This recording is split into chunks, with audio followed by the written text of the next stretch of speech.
Whoa. That honestly just scared me. I had to think for a minute to remind myself that we built this thing in the last episode, and that it is a glorious, a beautiful, and a massive storage room. Hello my friends, and welcome back to Spartan Builds. I am your host, Spartan. Let's get into today's episode, shall we? So, what is it that we're doing in this video? I'm sure you guys are wondering. Don't worry, I have a plan, but I need to explain some things to you first. We have a source of XP, but it is a fairly slow source still. It is definitely a very, very early game source of XP. Because the potatoes and the carrots, well, they take a long time to grow, and despite me having doubled up my carrot and potato farms, it still takes a little while for those farmers to do their thing. And running over to my villagers over here, I can come through and I can trade potatoes with them. But it doesn't take a whole lot for them to just lock up and be unable to trade anymore, right? When I in fact need a ridiculous amount of XP from these guys. Well, there are other things that I can trade. I can buy from them as well, but melons and pumpkins? I think we're missing an opportunity here, because see, he agreed, he was nodding. Most of my farmers have both melons and pumpkins available. Those that don't have at least one of them, though I might replace those that don't have both. I'm looking at you, mister. I'm looking at you. Now, while melon and pumpkin farms are pretty easy to build, they are expensive. They are very expensive. They need a lot of pistons, they need a lot of observers, they need minecarts and hoppers, and I am not the richest when it comes to iron. I've got some. I could probably squeeze out a melon and pumpkin farm with what I've got, but I think today we're gonna go twofold. We're gonna build two farms. Yeah, and the first one we're gonna build is gonna be an iron farm. So let's get to that one. Yeah, I know I promised I'd build you guys a house. And I will, I swear. Don't look at me in that tone of voice, Steven. Llamas, it will happen. I promise, but not today. Today, I am building an iron farm. And I've decided that I want to build it up there. Away from anything else, away from possible spawning locations for it. I want it to be isolated. Now I could screw this up because I plan on decorating it as well. And well, that could go, either way. But for now, we've got the initial little bits set up here. And I think we're gonna be smart about this. You need a zombie or a pillager, one of the two. Pillagers tend to work better because their range is more, but zombies are just a whole lot easier to get in here. So I think that's what I'm going to do. I'm going to work with a zombie, and instead of trying to capture a wild zombie and try and convince them to hold something like we did with our zombification zombie, I think I'm just going to use the zombification zombie, and we're going to zombify a villager and use that villager as a zombie. I feel like I'm saying zombie an awful lot. Make sure this is ready and set up and all is working, as I got to capture one villager. There we go, sir. And in order to prevent even a zombie villager from despawning, you do either need to give them something to hold, use a name tag on them, or you need to lock in their trades.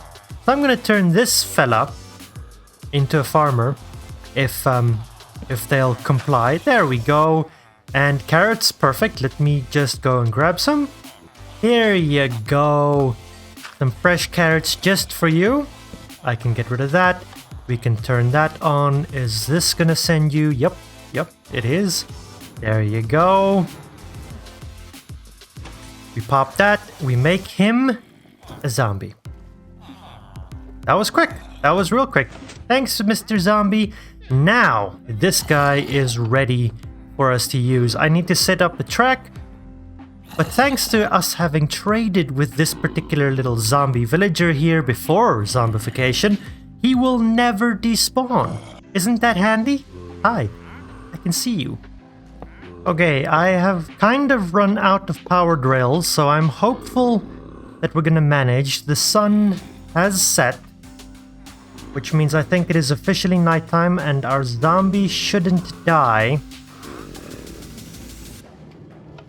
So let's send him on his way. Oh no, you're not gonna make it? Really? See, that's what I was afraid of. I have thorns on some of my armor. I don't want him to... Ow! I'm trying to help you, sir. There we go. There we go. And alley-oop. Now I'm really hopeful. Oh, that didn't work. I already saw it go wrong. Sir. No, sir, no. This is not how this is supposed to be going. Okay, do not knock me off. Do not jump off. Come here. So the cactus did work to break the thing. It just, No!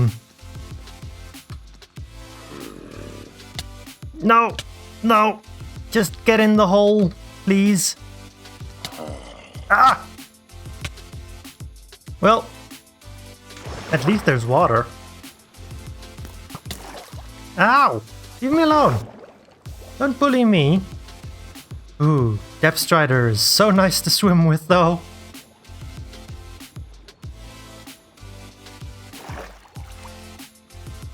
Okay, I think we need to take 2. Monsters, go away. So this, I think, is my solution. I've blocked everything up around that I can, aside from right next to the cactus, because that'll break the cactus, right? I've also put blocks here so that they cannot...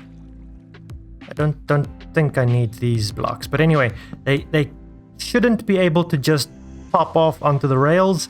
So hopefully when the cart comes through, he's gonna take a little bit of damage as he suffocates briefly. Cactus will break it and he should just fall down there. I'm very hopeful that that's how it's gonna work. Also, no wonder he was hitting so hard. I'm not wearing my pants. I forgot that I took my pants off. Now ideally, this needs to just work because I no longer have anywhere to stand once I'm up there.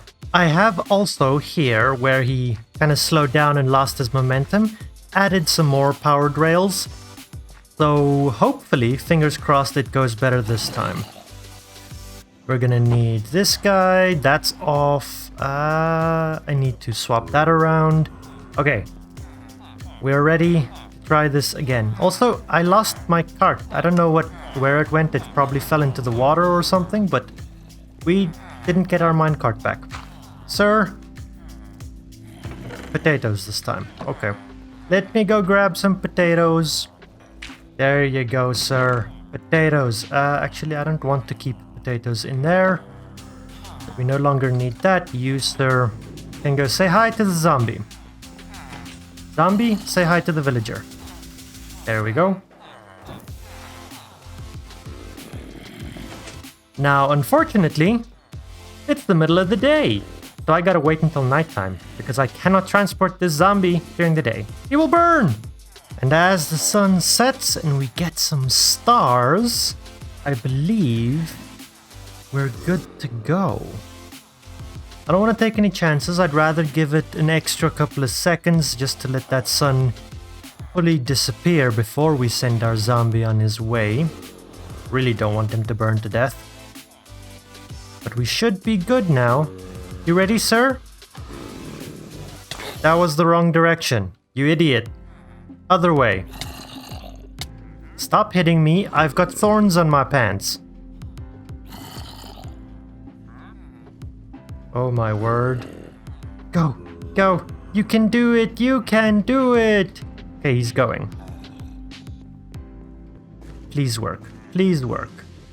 Okay. That looks like a minecart. He's in! He's in! It worked! Success!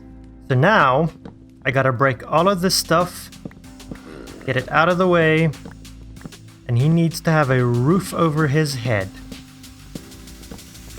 Now I'm pretty sure that that is all we need, but I'll confirm exactly the design, and let's do a quick little time lapse because this is not my design, so I'm not going to explain exactly how it all works. But let's cue the music and let's go!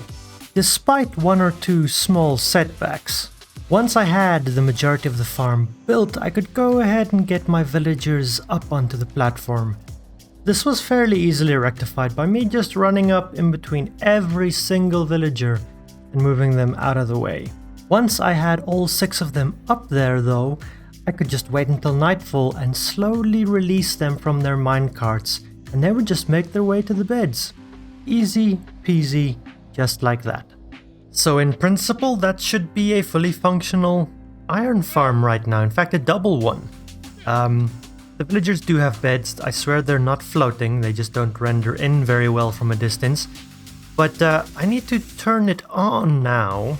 It is currently not active. So let's hop up there. I need to build a quick little path and see if I can... This is roughly there, roughly in the center. And now I staircase all the way up.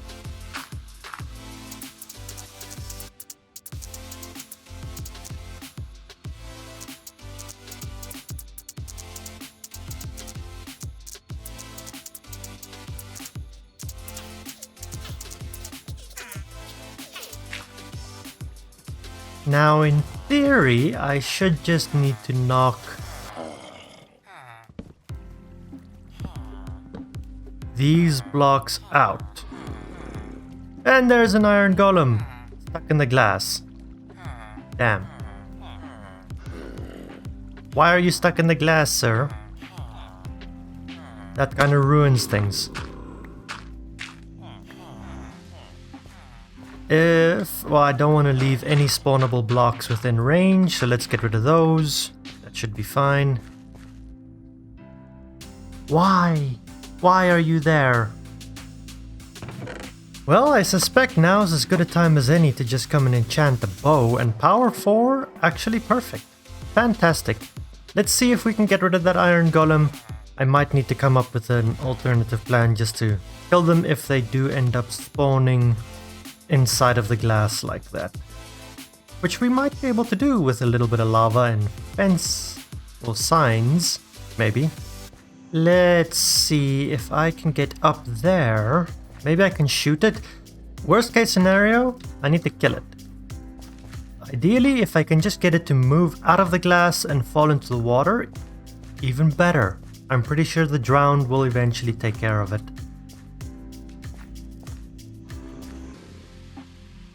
Let's see. Can we? Well, it ain't moving, so that's bad. No, there goes my first bit of iron. Alright, but it's dead. So now we wait and see if it works. Are you guys gonna spawn another zombie? What? I don't know what I just said. Iron golems, please spawn more. There's one. Hey, and it's working. Okay, so I did have an alternative solution in mind, but I think for now we're gonna leave it as that. And that is a working Logical Geek Boy iron farm, technically. It's not very efficient yet. It has no storage yet. And it is really ugly and floating in the middle of the sky. However, I think I can fix that. And I would like to try and fix that. But because the iron golem spawning methodology is so complicated and I kind of need to prevent anything around it from being spawnable space for iron golems, I figured that I was going to need to make use of a lot of buttons and carpets. So to that end, I went and I built this thing before I started building that. It's just a very quick, very simple little wool farm. Got one sheep, got a couple of shears, and I've got a good amount of wool by now. I left it overnight and it worked beautifully. I think it just ticked again. So now there's another one stuck in the glass. God dang it. Okay, I will fix that. I will fix that. My friends, you should be hearing the music right now because it's time for a cinematic time lapse.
And it's done, my friends. It looks a lot better than I was expecting, and you know, the shape is a little odd. While we're down here, let's talk about that real quick. It's an airship, my friends. It's not a boat. It is not something that sails the water, so I think it's okay that the hull is a little oddly shaped. It looks really good, if I'm gonna be honest to you guys. I like it. Organic shapes like this, hulls, really difficult to do. Doing it up there in the air with just dirt pillars was a lot harder than I was expecting. So much more tedious. But I had a lot of fun and I'm very happy with the result. Well, that didn't go as planned. Now, unfortunately at the moment, the only way for me to get up and down with this iron farm is this really long rope ladder that I just threw down for myself from up above in the ship. But as we get near, you can see there on the left, there is a golem busy dying. The farm works, it is fantastic. You might have seen in the time lapse that I added lava in the opposite corner as well and let it flow around. That way any golems that do spawn in the glass, they should be fine and be killed. So we don't have that problem. I did have some spawning issues with them spawning in the balloon as well, but a combination of carpets and buttons sorted out that problem, and now the farm just works, and it works really well. I've got a good amount of iron here already, all of which I think I'm just gonna grab all of that. And all of that I got not while AFKing, my friends, but while working down here at the bottom by our warehouse, which means me just being in the storage room, this thing will be rendered and producing iron for us, which is exactly what I wanted. As for what I've been doing up here by the storage room, I've been playing with some packed mud. Yeah, we got a whole lot of mud a couple of episodes ago when I went to the mangrove biome to get the mangrove wood, that stuff. And I figured, you know what? I think that'll make a really good little dirty, trodden, stony path. And I like it. I really like what I've done. We've got a little fountain, cute. It's reminiscent of the big warehouse in terms of the materials it uses, kind of, aside from the bamboo and the diamonds. But I really like it. It is centered perfectly on the warehouse, centered on this little courtyard circle thing where I'm going to have a road going west, a road going, I think that's north, east, through our warehouse, and south goes to across the little pond, across our creek, our valley, our river. And on this side of it, I've also laid in a little bit of the pathway, just connecting the bridge to our enchantment tower, to our farmer trading post, and back to the other bridge. Just wanted to do a little bit of building but wasn't filling up the recording, so I'm really glad that I did this. Now though, my friends, we've got a little bit of time left in this video, if I can math. I haven't edited anything. which means we do still have time for that melon and pumpkin farm that I'd like to build. And I think, unlike with the carrots and potatoes, where they're very far away and I have to continuously run across this bridge to go and get them, we're going to build it much closer to our farmers. And as I was laying in this path, this space, perfectly perpendicular from it, was just kind of screaming to me, melon and pumpkin farm. And bam, with the power of editing, the video magic, we've got quite a big spot cleared out here for ourselves. Now, I'm not going to use all of this necessarily for the technical redstone-y farm. I do want to decorate around it as well. I don't know why, but during the course of the latter half of this video, since finishing that, I've been in the mood to decorate terrain and area around, which is why I just kind of did all of that over there in between, slowly dying from man flu. But now we're over here and I've got most of the resources I think that I'm going to need to build this farm and decorate this farm here. And I've got some interesting materials, got some terracotta of varying colors that I think will work nicely. And for the most part, stones and woods, nothing super exceptional with those. I do think I've got most of the technical things. And I'm thinking I want to build 20-20, right? So 20 pumpkins, 20 melons. Not gonna go super massive. Of course, the sun is setting. But I think it'll be plenty enough. It'll be good enough for us that I'm in this area permanently. Having it loaded in all the time, we'll have more than enough pumpkins and melons in no time. So far, I've built basically the collection system for both farms, right? I've got pumpkins and melons, or melons and I don't know. I don't know which is which yet. Anyway, I've got some chests, got a good amount of chests, nothing fancy. There's nothing that's gonna stop the minecart and force it to stop and drop its load. It's just gonna go over these hoppers every now and then, and I don't think these farms are going to producing the kind of volumes that will prevent that minecart from ever getting empty again. And I've just marked out these spots. Everywhere that I've placed a log at this point is where I'm going to plant a seed. Because on top of all of these, I now need to place observers, and the little tail end, the little red dot needs to point up, and their faces need to be pointing down and looking at the soil. And after that, I can come back in here and I can remove all of the logs. That's why I used logs, because I can use an axe that shouldn't be effective at breaking anything else that I've laid down so far. I do think, though, that in order to ensure that I don't lose any of these things, I am going to place down my minecarts. This is going to be a little tricky, because I need to be able to get them going, right? So let's place a temporary block there and do that. That will get it going. Break that guy. I need that rail. Quickly. Oh, dang it, I wasn't fast enough. Okay, I'll use a trapdoor. Fine. It's fine, we'll do this the hard way. Trapdoor. Boop. And go. Now that should have, collected all of the logs that I missed.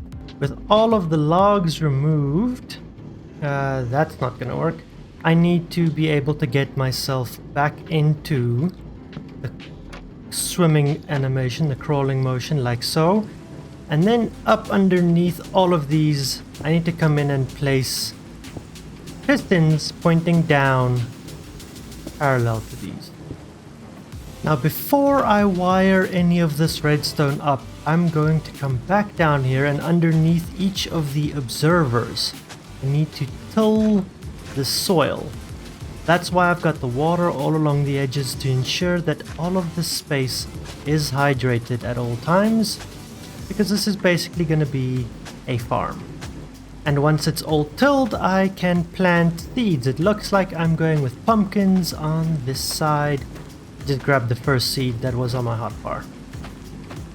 Doesn't really matter which one's which, really. Right, they're all planted. Now I gotta do the melons on the other side. And once you have an entire network, a whole band, checkerboard array of redstone dust placed across the whole thing, your farm is working. And as you can see, mine has been working for quite a while. I've actually got a lot of melons and pumpkins that are currently going to waste. Don't worry, we'll fix that for the most part, but this farm may or may not be entirely lossless. I cannot guarantee either or. Just come around and pick up all of these as well. And I've left it running for a little while now. Okay, maybe a long while now. Because as you can see, I've done a little bit of decorating and prep work around the bases of these. And I've got a good amount of melons and pumpkins already available. Not only did I build the platforms, the bases, to hide the minecarts, but I also built these two little reminiscent patties to our others from way over there that you can just barely see. Built them over on this side. Now they're both made out of birch because I wanted to use oak in our main build over here, but I've got a bit of a melon farm and I've got a bit of a pumpkin farm over here. I included the bamboo, what? No, the sugarcane just because it's a nice pop of contrasting color to the orange and to the grays and things that go on the main building. And I don't know if you guys noticed, but I've been using it as decoration a little bit while putting in the paths as well over on that side. You can see some more. Also, quick side note, you can't hear the minecarts, but they are running. I downloaded a quick resource pack. If I remember to, I'll put it in the description below. Literally all it does is it makes minecarts run silently because man were they loud if I walked in between these two buildings. Now from this angle you can't really see all that much, but I've done most of the building of the decorative parts on the outside. Obviously I'm going to put a bit of glowberries. See, I've been adding them to my buildings as well. I'm going to add some glowberries to these as well, and maybe some more lanterns hanging off the top. But first, I've got a bunch of different terracotta colors here that I think I want to try and build these roofs out of. They're going to be kind of funky colors, but then again, we've got roofs made out of mangrove wood and if we can see it, copper, right? Which are also very funky colors. So I think it'll be good. And we can use the orange for the melon farm, which I believe is that one over there, and the green, no, orange for the pumpkin farm, sorry, and the green for the melon farm, which is this one right here. I do have two different colors of those. I've got regular green and I've got lime, and I think I want to use the regular green kind of in the base of the roof more frequently, and then as we work our way to the top, we'll include a bit more of the lime. And this bit in the middle, I think, is where we're going to do a bit of the transition and have an equal amount of both. And the best place to actually view this from, on top of the enchanting tower. You can kind of see the fade, but it's not so striking that it immediately pops out at your face, and you know, all of the buttons kind of distract from that aspect as well, but they are needed. My friends, I don't want creepers falling on my face and destroying my beautiful roads. Look at that road, look at that path. So the buttons are needed. I would have liked, in hindsight, to have had one of these one block taller than the other, just to offset them a little bit, but for now, until someday that I am so bored or have so much motivation to do it, the farms stay as they are. It's a lot of work to just disassemble this whole thing in one block. Anyway, they are working beautifully. Our iron farm is working beautifully, and so we have solved two more problems. We have supplemented our experience farms with melons and pumpkins, which is fantastic, and we can now become industrial. All of the hoppers, all of the pistons we will ever need. And because of all of that, my tools are looking quite bad. So I think mending might be needed sometime soon. Maybe not today. My friends, I hope you've enjoyed this video. We've done a lot. It's been very, very productive. And until the next one, I hope you have an absolutely brilliant one.